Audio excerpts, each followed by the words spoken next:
Hey everyone, this is Razador's Pokemon Shenanigans, and we're finally back to continuing our Invasive Species series. Since it's been a while, let's get the rules out of the way.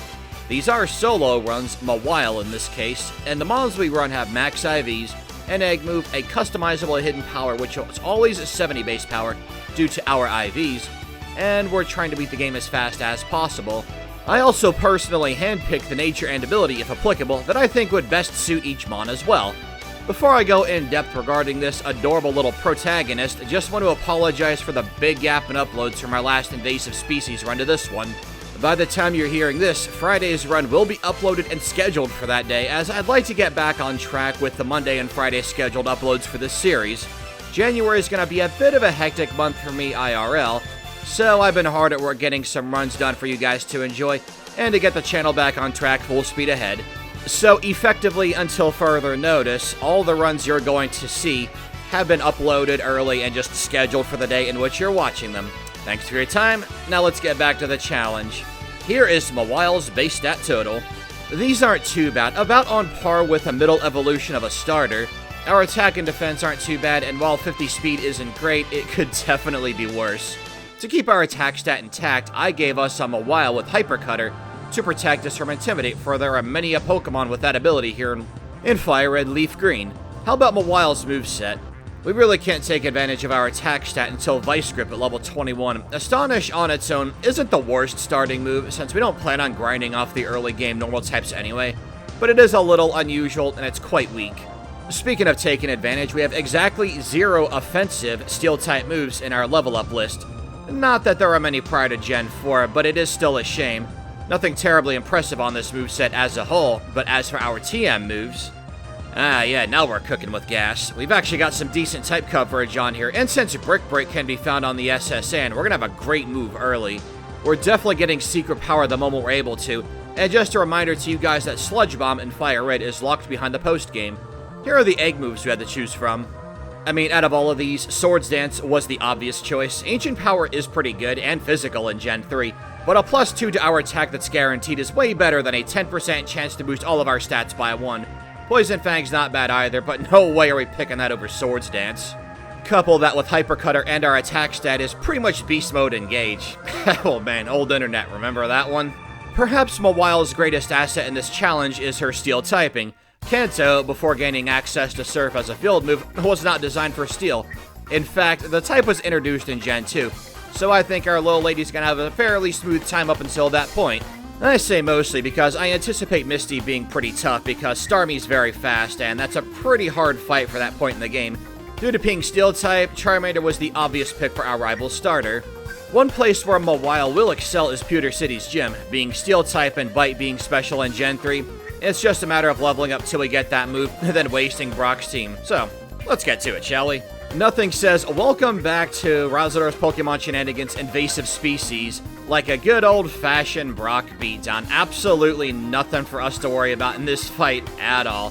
Thank you, sir. Moving on to Cerulean City, where the challenge will actually begin. Making our way to Cerulean City, the first order of business for us is to go get the hidden rare candy in that guy's backyard. You gotta love how that guy just lets some random kid break into his house, go into his backyard, rummage through the grass patches, stealing candy, leaving like nothing happened. Very trusting area, Kanto.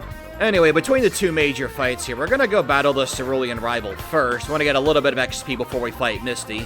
We did learn Mega Punch and Mega Kick from the move tutor outside of Mount Moon, so we should be alright. Pidgeotto hits us with Gust as we set up Swords Dance, thankfully no Sand Attack. Mega Punch one-shots it, thankfully no miss. Charmander is also a one-shot. Abra's next is faster, but doesn't matter, and we don't take it out with a single bite. Well, it's kind of funny to think that Abra is the tankiest Pokemon in this fight so far. Case in point, Rattata's already gone. Oh, never mind, we missed. Okay, there we go. Beautiful, nice, clean Cerulean rival fight. Now, since we have Vice Grip now, and we're going to replace Mega Punch with it, we're going to go straight for Cerulean Gym and battle Misty. I think with Swords Dance Mega Kick, we should be able to one-shot the Starmie. It's just a matter of whether or not we're able to survive the wrath of same-type Water Pulse from both of our Pokemon. And I figure along the way, might as well battle all the trainers because we can't fight them once we defeat Misty. They're all very easy though. But will Misty be? Well, let's find out. Staryu is faster, hits us with Water Pulse, we get confused, of course, and hit ourselves. We don't hit ourselves next time, and on this turn, Staryu goes for Harden, one Vice Grip takes it down. Unfortunately, we're slower than Starmie and get finished off easily. Well, if we don't get confused, I think we have this in the bag. This time, Staryu goes for Harden as we set up, goes for Harden again, so we can't one-shot it. We get confused again, but we don't hit ourselves. Out comes Starmie, deals 24 damage with Water Pulse, we snap out of confusion, Mega Kick does not miss. One shot, nice clean fight. So we're gonna go ahead and battle the trainers en route to Bill's house, and then make our way straight for the SSM to battle the eponymous rival. We'll have secret power by then. And since we've leveled up a fair bit, while our rival barely has this fight, yeah, we one-shot Pidgeotto with secret power without needing Swords Dance. I think we're okay. Mega Kick, my bad. But yeah, the point stance. Charmeleon comes out, also gets one shot, and there's nothing else on the team that can threaten us. This fight's usually pretty easy, and speaking of fights that are typically quite simple, hello Lieutenant Surge, how you doing? Although, as we set up Swords Dance, this Voltorb does have Sonic Boom, and it will go for it. It is by far the most threatening move on this entire roster. Pikachu comes out, gets one shot by Secret Power. Last is Raichu goes for Double Team, but we still connect with Secret Power. Goodbye, Surge. At Celadon, we battled Giovanni, and I'm gonna go ahead and say this fight's very easy. One Swords Dance, we have Brick Break. It's super effective against his entire team. The funny thing about this fight was that the only damage we took was from a very weak Rock Throw from Onix. Kangaskhan missed Mega Punch like it would do much of anything. So we'll go ahead and get out of here, and I'm thinking that the course of action is to actually go to Lavender Tower because we defeated Giovanni, so we have the Self Scope, thus we can advance in the tower. So let's go ahead and bully our rival one more time before he actually becomes difficult. And as if it couldn't be any easier, he doesn't go for Sand Attack and hits us with Gust, so yeah, we're good. Because we don't need to defeat the Lavender Tower rival to leave Lavender Town, we can just save him for later. This fight is almost always very easy, and as you can see here, very over-leveled for it. But since we're trying to go fast, it doesn't matter. I would say that after Erica, our base stat total is going to actually start to work against us because we're going to be fighting much stronger Pokemon. And I mean, don't get me wrong, Erica does have a Victory Bell and Vileplume, pretty strong themselves, but all I gotta do is enter the battle with a Cherry Berry because Victory Bell will go for Stun Spore right away. And thanks to having set up Swords Dance and the Cherry Berry eating up that paralysis, the entire team is a one-shot sweep with Secret Power, including Vileplume. So we're gonna go ahead and beat Koga real quick. I go for Substitute, we learned it here in Fuchsia City, thinking he was gonna go for Smokescreen, but nope, went for Self-Destruct right away. That's not the worst thing in the world, however, because Muck literally cannot do anything to Mawile, so we have 3 free turns to set up Swords Dance. Despite the 3 minimizes, we still connect, down goes Muck, and we should be good to go. Turns out that Weezing actually survived. He only hit us with Tackle, though. Koga's gonna heal, but doesn't matter. We do more than enough damage to two-shot this thing. Man, Mawile is just cruising through the game, full speed ahead. Although the Silph rival is typically very difficult, so there's where this momentum just might come crashing to a halt. Now, this Pidgeot does have Feather Dance, so setting up Substitute is optimal. It keeps going for Wing Attack, which is fine because after we set up our final Swords Dance, Wing Attack does break the Substitute, but we'll just set up another one. Brick Break one-shots Pidgeot. Charizard's next is faster, but our Substitute soaks it, allowing us to use Secret Power and one-shot his starter. Out comes Execute, naturally that's a one-shot. Alakazam sets up Reflect before going down, which actually does matter because, you see, we don't one-shot Gyarados. It hits us with Dragon Rage. If it had Hydro Pump, we would have lost this fight. You know, I think that Game Freak retroactively made a very smart decision to lock Magnemite and Magneton behind having Surf as a field move, because if you could catch Magnemite or evolve it into Magneton and fight Koga, you would just auto-win, because Koga's team would be powerless against Magneton due to becoming part Steel-type from Gen 2 onward. I feel like Mawile is really capturing the feel of the series title, Invasive Species. Just a Hoenn Pokemon coming into Kanto and straight up wrecking it. And, I mean, Giovanni 2's team is very easy. We have a Nidorino to set up on. It's absolutely perfect for us because Fury Attack does very little bit of damage, and we can't get hit by Fake Out through Substitute. So we set up Swords Dance and just sweep the entire team with Secret Power and Brick Break, respectively. Now, it's not going to be all smooth sailing from here, I don't think, because Sabrina, although Steel does resist Psychic, Mawile's special defense leaves a little to be desired, and, well, that goes double for Blaine because that whole team has Fire Blast and is super effective against us. But we'll worry about Blaine later on. Since we're here in Saffron, we're going to go ahead and try and fight Sabrina. She's got some hard hitters in Kadabra and Alakazam, but they're also very frail. And I have to say, as Kadabra is sent out, it lets out a future sight. Go for Secret Power, it survives. Goes for Reflect, we have Brick Break to break that so that the rest of the team doesn't benefit from it. Against Mr. Mime, we'll go ahead and set up some Swords Dance while it goes for Barrier, and it ends up using Calm Mind as well. Not a big deal. We also take a bit of damage off a future sight, less than I thought. Set up our Substitute, one more Swords Dance, and we overkill Mr. Mime with a crit. Of course, Venomoth is no trouble at all. Alakazam naturally is faster, goes for Psychic, destroys our Substitute, but that's fine. +6 to our attack. Yeah, Alakazam is just getting straight up pasted right there. Alright, time to go to Cinnabar, gain access to Blaine's gym, and very worried about this fight. Again, his entire team has Fire Blast, and also, we're under 3 hours before here, very nice. Yeah, we're skipping the Sebe Isles this run. Now, I don't think Growlithe will one-shot Mawile with Fire Blast unless it crits, and thanks to Hyper Cutter, no attack drop, we gain +2 to attack from Swords Dance. Here comes the Fire Blast from Growlithe. It missed, I get greedy and set up another one, but get hit this time around. So now we gotta go on the attack. With +4 to our attack, Brick Break obviously is going to one-shot Growlithe, and now we're faster than Ponyta. That's awesome. But Rapidash is obviously faster than us, doesn't miss with Fire Blast, down we go. And all of that great momentum just came crashing to a halt. Can't say I'm surprised by that, nor am I bothered by it, because outside of that little hiccup from Misty, Mawile has just straight up been destroying this game. Fully optimized, ready to go, all that good stuff. I just think it's awesome to show off a Pokemon that actually shows why I named my series what it is. Like, you had the Trico run, it was kind of the opposite effect. Now, I wonder if sometimes if there's an invasive species introduced somewhere where it's not supposed to be, but it's very incompatible and just ends up getting decimated. Yeah, that was definitely the Trico run. But getting back to the action here, I'm testing out some damage ranges, hoping for some misses from Fire Blast, which we actually will need. And because I still have Secret Power, because it's always a useful move to have. 30% chance to cause paralysis inside for gym battles. Like, why would you not keep that? And that's going to be a key part of our strategy for getting through here with Mawile. Although I will say the experience points are bothering me a little bit, so I'm going to go level up to 48, and then we'll do this fight again. It'd be optimal for Growlithe to miss us with Fire Blast, but doesn't happen here. Not a problem. Now, we do need a Fire Blast missed from Rapidash, and funny thing here is that it doesn't miss, but it hits us with Fire Spin and leaves us with exactly 1 health. I'm so glad Arcanine does not have extreme speed in this fight. Speaking of Arcanine, out it comes, and with 1 Swords Dance, we deal well over half with a single Secret Power. We paralyze it, and it stays paralyzed. Alright, we're good. Blaine will use a full heal, but too little too late, bro. I go for Brick Break for the slightly higher damage, and just to make sure, to avoid ranges, all that good stuff. But yeah, Blaine took about 10 real-life minutes to defeat. And next up is another gym that Mawile has the type disadvantage at, the Ground Gym. But I'm not all that worried about it because, well, his whole team has Earthquake, which is bad for us. But, well, the Pokemon he leads off with is a whole different story. We set up Substitute, Rhyhorn goes for Scary Face, Gen 3 loving that status. However, it's not permanently locked into it due to us being weak to ground, so although we finish setting up Swords Dance, it does go for Earthquake, but we should be alright. Well, that's what I thought, but Dugtrio came out and crit us with Earthquake, because of course, and another little Misty-esque kick up there. We should be okay for this fight.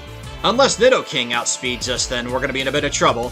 Thankfully, this time Rhyhorn was locked into Scary Face, so although Dugtrio destroyed our Substitute, no problem. Nidoqueen is a one-shot with Secret Power, so Nidoking will be if we outspeed it, which, to my great surprise, we do. Very nice. And since I marathoned the start of the game to this point, we're going to go to the Pokemon Center, and I'm going to go ahead and save right before we fight what I call badges, where I have all 8 badges en route to Victory Road. I fire it back up after going for a walk. Let's see how this fight goes. Well, being that he leads off with Pidgeot, you know the drill by now, although unfortunately Pidgeot is faster than us, so it's almost certainly going to destroy our Substitute. No Feather Dance before setting up either. That's a little unusual. Maybe Pidgeot is trying to break the norm here. Now that we're done setting up and have a fresh Substitute, down goes Pidgeot. Charizard destroys it with Flamethrower. No problem. Out comes Gyarados, Hyper Cutter protecting us like a true G. One shot with Secret Power. Next up is Rhyhorn. Overkill with a critical Brick Break. Out comes Execute. Down goes Execute. Alakazam disables Secret Power. No problem. We're going to switch over to Brick Break. It just goes for Calm Mind.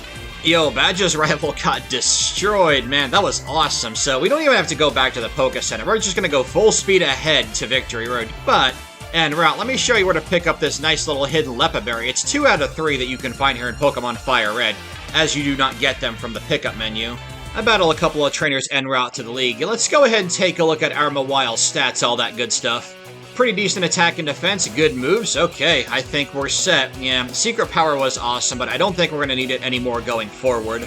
First up is Lorelei. She sends out Dugong. We're faster, set up Swords Dance to get hit by Surf for a little bit of damage. Brick Break one-shots it. Out comes Cloyster, and here's where we're going to finish setting up our Swords Dance. Its only attacking move is Dive. This thing loves to stall. That's the entire strategy behind its moveset. Protect, Spikes, and Hail. And Dive, of course. And if we one-shot Cloyster, everything else is going to be a one-shot. Case in point, out comes Slowbro. Yeah, that critical hit is overkill. She sends out Lapras before Jinx. Interesting choice. If fruitless, down it goes. And you'll notice before that I had a Chesto Berry. It's exactly for this Jinx right here. It's faster. Tries to hit us with Lovely Kiss. Well, it does, but not a problem. Now, normally Bruno is kind of tough here in Invasive Species, and you'd think that's the case for a Steel type, but well, since his Onix has Rock Tomb, and you know the Gen 3 love status quirk by now, we can set up fairly safely against that thing. Onix does have Earthquake and might go for it, but it's not gonna matter. Let's hope I don't eat those words, right? Well, as we're about to finish setting up here, Onix does go for Earthquake, which does destroy our substitute. Yeah, Onix is weak, but Earthquake is strong to get same type from it. And we're weak to it. Onix goes down to Brick Break. Bruno sends out his second Onix. Interesting choice again, but again, fruitless. One Brick Break. Get out of here, son. Out comes Hitmonchan, and oh, wow, we are faster. That's cool, but no way are we faster than Hitmonlee. And thankfully we have Substitute set up because Hitmonlee 100% would have finished us off. Out comes Machamp. I know we're faster than this thing. One return, and it's done.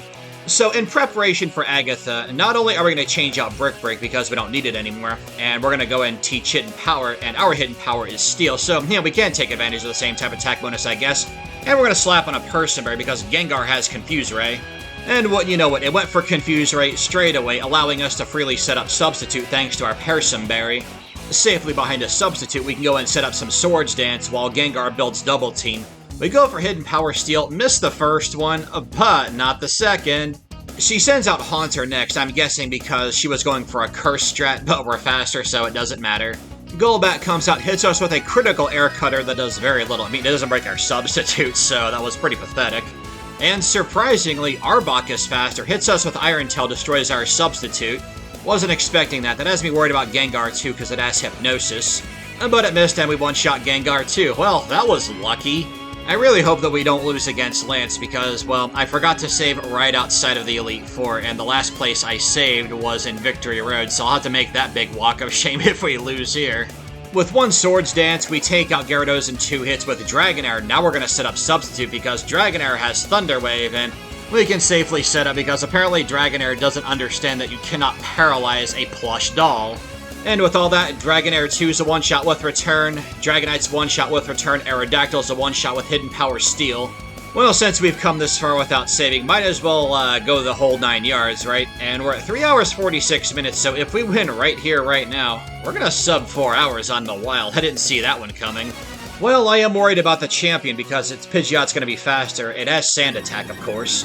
And we get hit by it as we set up Substitute, so this isn't good. Thankfully, Pidgeot just keeps loving to go for Sand Attack. It will use Aerial Ace a couple of times, but it's gonna be far a little too late. Not like Pidgeot can do anything to Mawile anyway. We do have to set up another Substitute, no big deal. Eat that Citrus Berry to get 30 hit points back, down goes Pidgeot. Out comes Rhydon, one shot with Hidden Power Steel. Charizard's next, Substitute protects us from Fire Blast that 100% would have one-shot us, so we one-shot Charizard. Next up is Gyarados, Hyper Coda protects us from Intimidate, so we're able to one-shot that too. Alakazam's next sets up Reflect before it goes down, and I'm thinking we're going to set up a Substitute against Executor just in case. And we're faster, which is good. It goes for Sleep Powder, not going to affect us, and good thing we set that up because we didn't one-shot it thanks to Alakazam's Reflect, but we two-shot it, so not a big deal. Man, Mawile, you crushed Kanto. That was awesome. Talk about the gold standard, especially for Pokemon with base stats under 400. And you guys saw that we ended at level 62, so as we enter the Hall of Fame here, Mawile pops up on screen, level 62. But how does that time look? You know, we'll check that after that much-deserved confetti is showering our protagonist. Alright, obligatory drum roll. 3 hours and 50 minutes. Yo, man, that's gonna be hard to top. On screen now you can see the results as well as how I rank and go about my tier system. We're gonna need a new one for sub 4 hours, so I'm gonna go ahead and say that Mawile is double S tier, beat it on the first try, the Elite Four. Level 62 is A tier, and sub 4 hours, I mean, come on. Pincers next up in Pokemon Ruby. See you guys there. Take it easy.